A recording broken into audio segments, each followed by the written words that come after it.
Hola, ¿cómo les va? Yo soy Nicolás Márquez y muchos me consultaron cosas que habían quedado en el tintero, que no se habían podido desarrollar el otro día en la televisión, relativas a la discusión del 2x1, relativas a la década del 70, relativas a los militares presos y a los juicios de lesa humanidad. Y por cuestiones de tiempo y espacio era imposible desarrollar un concepto un poco más amplio, así que me llovieron muchas consultas por internet y yo quiero comentar lo siguiente. No sé si este va a ser mi video más divertido, probablemente no, pero quiero que me sigan el razonamiento.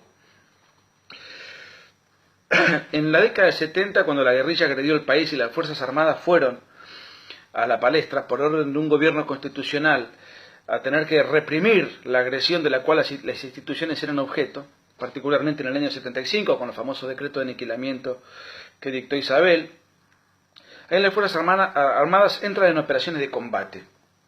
Fue una orden militar, porque la orden fue del comandante jefe de las Fuerzas Armadas, que es el presidente de la nación, y la orden decía: hay que aniquilar el accionar de los elementos subversivos. Después aparecen los malabaristas de la lingüística diciendo que en realidad aniquilar no era aniquilar, sino que significaba, miren, fue una orden militar y conforme al reglamento de terminología castrense, aniquilar significa la eliminación física y o moral del enemigo, o sea, la eliminación física y o moral de los miembros del ERP, de Montoneros, de todas las estructuras guerrilleras que estaban atentando contra el país y que eran apoyadas y capacitadas desde la dictadura de Fidel Castro en Cuba.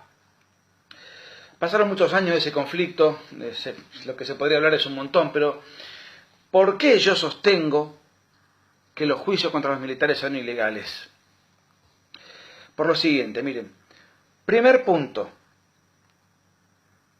Argentina vivió una guerra interna y revolucionaria. ¿Quién dijo que Argentina vivió una guerra interna y revolucionaria? Bueno, lo dijo Perón, lo dijo Videla, lo dijo Firmenich, lo dijo Santucho y lo dijo Isabel. O sea, los principales actores políticos de la época, los más importantes de todos, no vacilaban ni coincidían, aún estando en las antípodas, que lo que se estaba viviendo era una guerra. Primer punto, un acuerdo. Si hay algo en lo cual estaban de acuerdo todos estos sectores antagónicos o enemigos, es que estaban viviendo una guerra. Desde el punto de vista historiográfico está más que acreditado. Ahora, desde el punto de vista propagandístico de la televisión panelística, esto no es así. Pero podemos citar una fuente a la cual la progresía suele abrevar con frecuencia, y es la justicia. Cuando se jugó la Junta de Comandantes en el juicio que hizo Alfonsín, que dictó Alfonsín en el año 85 y que se llevó a cabo en consecuencia, ese tribunal que integró Gil Lavedra, Lanián, Ledesma, en fin, ese tribunal ad hoc determinó que fue una guerra interna y revolucionaria. El fallo de ese tribunal y sus considerandos fue ratificado en todos sus términos por la Corte Suprema de Justicia de Alfonsín. O sea que si fue una guerra, así lo dijo la justicia argentina, hay que aplicar leyes de guerra. Si no se aplican leyes de guerra para jugar los hechos, se está sacando a los acusados, a los imputados, a los militares de sus jueces naturales, no los jueces de guerra, de los tribunales militares, sino que se los coloca ante jueces civiles, en donde además la legislación para juzgarlos es la legislación civil, no la legislación militar. Entonces, de tener una persona que sería un prisionero de guerra conforme a la legislación civil, conforme a la legislación militar, conforme a la legislación civil sería un secuestro o una privación ilegítima de la libertad. Entonces se cambian todos los paradigmas. Si fue una guerra o no fue una guerra, cambia la discusión, cambia el enfoque filosófico y por sobre todo cambia el enfoque jurídico. Fue una guerra. ¿Quién lo dijo? La justicia argentina. Fue una guerra en los hechos, pero también en el derecho. Lo dijo la Corte Suprema de Alfonsín. Primer punto. Segundo punto. Los guerrilleros y militares gozaron de muchas leyes de pacificación sucesivas. Por ejemplo, la primera ley que amnistiaba guerrilleros la dictó fue un decreto seguido de una ley de amnistía convalidada por el Congreso a pleno durante el gobierno de Héctor Cámpora. Centenares de guerrilleros fueron liberados y exculpados, o por lo menos sin el alcance de la reacción penal estatal, en mayo del 73, por ejemplo. Luego, 10 años después, hubo otra amnistía de pacificación integral dictada por el general Viñone, cuando era presidente de la Nación, que beneficiaba a militares y a guerrilleros. La famosa ley de autoamnistía, que se le llamó. Que no fue una autoamnistía, fue una amnistía general porque también beneficiaba a guerrilleros, no los que estaban en el exterior exiliados, sino los que estaban en el país. Después vino el juicio de la Junta Militar llevado a cabo por Alfonsín, que más allá de sus irregularidades, que podemos analizar en otro video, fue un paso para tratar de darle un marco jurídico a la situación, pero con una particularidad: a ninguno de los comandantes de ese juicio fue condenado por lesa humanidad. ¿Por qué ninguno fue condenado por lesa humanidad? Porque no existía el delito de lesa humanidad en el derecho argentino, porque no fue considerado un delito de lesa humanidad, porque fue considerado hechos de guerra. Fueron hechos de guerra y así fue considerado por la Corte, por el tribunal que jugó la Junta Militar, por la Cámara Federal y por la Corte Suprema de Alfonsín. Luego vinieron las leyes de pacificación, que fueron las leyes de obediencia de vida y punto final, que trataron de acotar todo el marco persecutorio, beneficiando a guerrilleros y militares al final del gobierno de Alfonsín. Luego vinieron los indultos de Menem, que beneficiaron a guerrilleros y a militares. Ya está. Todas estas leyes, estos juicios, estos indultos, fueron ratificados y confirmados en su institucionalidad y en su constitucionalidad por la Corte Suprema de Alfonsín, por la Corte Suprema de Carlos Menem, por la Corte Suprema de la Rúa. Eso además es cosa juzgada. Cuando viene Néstor Kirchner, necesita reimpulsar los juicios, tanto sea por venganza, porque necesitaba un relato, porque hizo un acuerdo con la extrema izquierda, por lo que fuere, no importa. Los juicios ya estaban cerrados, el problema estaba solucionado desde el punto de vista legal, institucional y constitucional, y el país estaba pacificado. Con tensiones, pero ningún país habla de una guerra civil sin tensiones. ¿Qué pasó? Para cambiar todo este andamiaje jurídico, Néstor Kirchner lo que hizo fue echar a 4 jueces de la Corte Suprema, hacer un golpe de Estado. La Corte Suprema tenía 7 jueces, echó 4, recuerdan los que vivimos y padecimos el latrocinio kirchnerista, nos acordamos de las presiones que padeció la Corte Suprema, hasta jueces que denunciaron públicamente haber sido atacados con balazos, otros fueron presionados mediante cadena nacional, extorsiones múltiples, los iban a derrocar a través del aparato del Poder Legislativo, entonces fueron obligados a renunciar, aunque más no sea, para conservar su jubilación. Sacaron 4 jueces sobre 7, o sea que pusieron 4.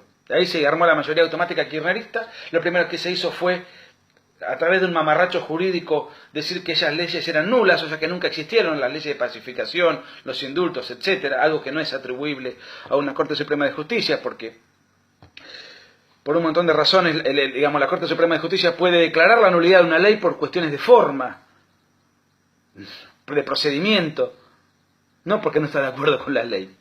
Y además, ¿cómo va a declarar la Corte Suprema de Justicia nula una ley que la misma Corte Suprema de Justicia antes se había declarado constitucional? Fíjense la parodia que estamos viviendo. A partir de ahí se empezó a perseguir a los militares. ¿Pero cómo? ¿No había cosa juzgada? ¿No había indultos? ¿No hay prescripción? No. Se determinó que aquellos fueron crímenes de lesa humanidad. ¿En qué se fundó que fueron crímenes de lesa humanidad? Se fundó en acuerdos, en tratados internacionales que se incorporaron al derecho argentino. ¿Cuándo se incorporaron al derecho argentino? Algunos se incorporaron en el año 94, durante el Pacto de Olivos, o sea, con la reforma constitucional del 94, se incorporan a la Constitución, o se les da a esos acuerdos rango constitucional, y otros se incorporaron incluso después, durante el gobierno de la Rúa, como por ejemplo el Tratado de Roma. Pero fíjense, no se pueden aplicar estos tratados, estas leyes internacionales que se incorporan al derecho argentino para aplicar o para juzgar hechos ocurridos con anterioridad. O sea, los tratados y cualquier ley tiene vigencia a partir del momento de que se incorpora al derecho argentino, no de manera retroactiva. Ahí hay otra irregularidad. Pero además, ¿por qué era tan importante decir que hubo crímenes de lesa humanidad? Porque el crimen de lesa humanidad es imprescriptible, inamnistiable, inindultable, etcétera, etcétera. Para derribar todo el andamiaje de leyes que forjaron una pacificación nacional y retrotraerlas. Independientemente de que es ilegal retrotraerlo, en la década del 70 no hubo crímenes de lesa humanidad, a mi juicio. ¿Por qué? Por 2 razones. Primero, porque no había leyes que dijeran que tuviesen vigencia al momento de los hechos que contemplaron el delito de lesa humanidad. El delito de lesa humanidad se incorpora al derecho argentino con posterioridad a la guerra, mucho tiempo después. O sea que ya de por sí hay un vicio de base. No había delito de lesa humanidad en el derecho argentino al momento del conflicto armado, por consiguiente no puede haber delito de lesa humanidad. Si el delito de lesa humanidad se incorpora al derecho argentino con posterioridad, eso tiene vigencia a partir del momento de su incorporación en adelante. Segundo punto. ¿Qué es el delito de lesa humanidad? Es el ataque sistemático a una población civil. dice el artículo 7 del Tratado de Roma. Dice además el artículo 7 del Tratado de Roma que es el ataque sistemático a una población civil, sea que este ataque provenga desde el Estado o de una organización. Con lo cual queda claro, explícito, deliberado, ostensible, que la letra de la ley dice que el delito de lesa humanidad puede ser perpetrado por el Estado o por una organización ajena al Estado, por ejemplo, una organización terrorista. ¿Qué es una población civil? La población civil es la población desarmada y ajena a cualquier conflicto. Sin embargo, lo que hubo en la guerra antisubversiva fue un ataque sistemático y generalizado que firmó el gobierno de Isabel Perón a población combatiente, es decir, a ejércitos irregulares, a la subversión. Y eso fue lo que se hizo un ataque deliberado y sistemático contra elementos subversivos, montoneros, ERP y otras organizaciones de menor envergadura. Que ese ataque estuvo mal llevado, con irregularidades graves, con procedimientos inaceptables, con un montón de cosas que yo no convalido, no reivindico y que yo mismo me encargo de hostigar, de estar en desacuerdo, eso no convierte ese ataque en un delito de lesa humanidad, porque no fue un ataque direccionado a población civil, sino a población combatiente de un ejército irregular. Entonces, por dos razones no fue delito de lesa humanidad lo que se vio en la década del 70. Primero, porque no se atacó a población civil, y segundo, porque no existía al momento de los hechos. De todas maneras, si el objetivo es derrumbar todo este andamiaje en aras de principios superiores, de cualquier abstracción ideológica que pretenda desde lo fáctico impulsar juicios, aunque no se ajusten a derecho, no entiendo por qué no se aplican a la guerrilla. Porque los delitos de lesa humanidad sí son aplicables a la guerrilla. Y sí está comprobado y confirmado que la guerrilla llevó adelante un ataque sistemático y generalizado a población civil. Téngase en cuenta que prácticamente la mitad de los crímenes de ERP y montoneros que están perfectamente identificados fueron contra civiles. La otra mitad contra uniformados y militares, contra policías, miembros de la fuerza de seguridad, miembros de gendarmería, etcétera. Y casi la mitad fueron contra civiles, sean estos empresarios, sean estos simples transeúntes que morían bajo las bombas que ponían los guerrilleros, o sean estos secuestros o crímenes cometidos contra empresarios a los cuales se secuestraba para pedir, en fin, el botín, el botín para conseguir dinero, un secuestro extorsivo. Muchos de estos seguidos de muerte. Creo que si mañana un gobierno decidiese impulsar crímenes contra la guerrilla, este razonamiento que yo estoy empleando es el mismo, el cual serviría para decir que los juicios contra los guerrilleros son ilegales, tal como lo son contra los militares. Entre otras cosas, porque no existía el delito de lesa humanidad en el momento en el cual la guerrilla operó y actuó. Porque además actuó en una guerra, porque ya fueron amnistiados, porque ya fueron indultados. Obviamente no voy a ser yo el que se va a poner a defender a los guerrilleros. El que me conoce sabe cómo pienso. Estoy en la antítesis de eso. Estoy haciendo un razonamiento de por qué es mentira que hubo delito de lesa humanidad y de por qué todos los juicios que se vienen llevando adelante son ilegales. O sea que los fiscales y los jueces que están detrás de estos juicios, desde mi perspectiva, son prevaricadores. O sea que están llevando adelante una tarea a sabiendas de que es injusta. 12 minutos, 13 minutos duró este video. Yo sé que es aburrido el tema, pero me pidieron muchos por las redes sociales que aclare el asunto.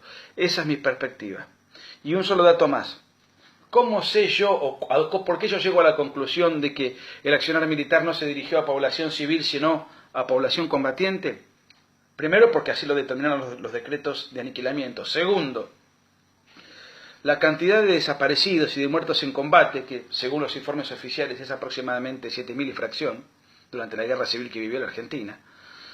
Dentro de ellos hay desaparecidos, hay muertos en combate, etc. Están los listados oficiales que fueron pulidos por el gobierno de Cristina Kirchner en el año 2015. Si ustedes ven la cantidad de bajas que tuvieron montoneros, el ERP y otras organizaciones menores, son más o menos esa cantidad, 7.000, 6.500. Se puede variar porque en una guerra irregular no existen listados categóricos, sistemáticos. Ni siquiera sabemos nosotros todavía cuántos ingleses murieron en Malvinas, por ejemplo. En las guerras, y es una guerra regular, acorde con toda una normativa de derecho internacional, distinto a una guerra irregular. O sea, ni siquiera nosotros sabemos positivamente cuántos ingleses murieron. Fíjense el nivel de error, de margen de error, los guarismos, la imprecisión que representan. Ahora, Si ustedes ven las cantidades de bajas que los montoneros dicen haber tenido, la cantidad de bajas que el ERP dice haber tenido, y la cantidad de bajas que organizaciones más chicas dicen haber tenido, en todos los datos, todos los documentos internos de las organizaciones guerrilleras, en los documentos de los diarios, etcétera, etcétera. Esto yo lo analicé en un libro que se llamó La mentira oficial y que vamos a reeditar dentro de poco, pues muy importante. Ahí ustedes pueden ver que la cantidad de bajas en la guerrilla es de una manera proporcional muy similar a la cantidad de bajas en combate o desaparecidos que hay en los informes oficiales. Esto confirma, una vez más, entre muchas otras cosas, que los caídos en esa guerra por la represión militar, en su inmensa mayoría, salvo excepciones lamentables y desdichadas y repudiables, fueron integrantes de las organizaciones guerrilleras. Por consiguiente, el plan sistemático y generalizado fue dirigido contra población que formaba parte de estructuras político-militares. Si murió alguien ajeno a la contienda es un episodio lamentable, repudiable, etc. Pero eso fue por excepción y no por regla general. No fue sistematización, sino excepción. A mí me da mucha lástima que estemos 40 años después de una guerra civil siguiéndola discutiendo cuando ni siquiera Europa discutía la Segunda Guerra Mundial 40 años después. Ya era un asunto, por eso son países prósperos que se pudieron recuperar de su grande catástrofe y nosotros seguimos toda la vida empezando a empezar. Pero esto es al margen. Desde mi óptica no es inválido decir que no hubo crimen de lesa humanidad y que los militares están injustamente detenidos. Esto es una opinión técnica, jurídica e historiográfica. Si alguien cree que estoy en desacuerdo, que suba un video y me refute con argumentos jurídicos y con argumentos históricos. Y lo seguiremos discutiendo. Chao.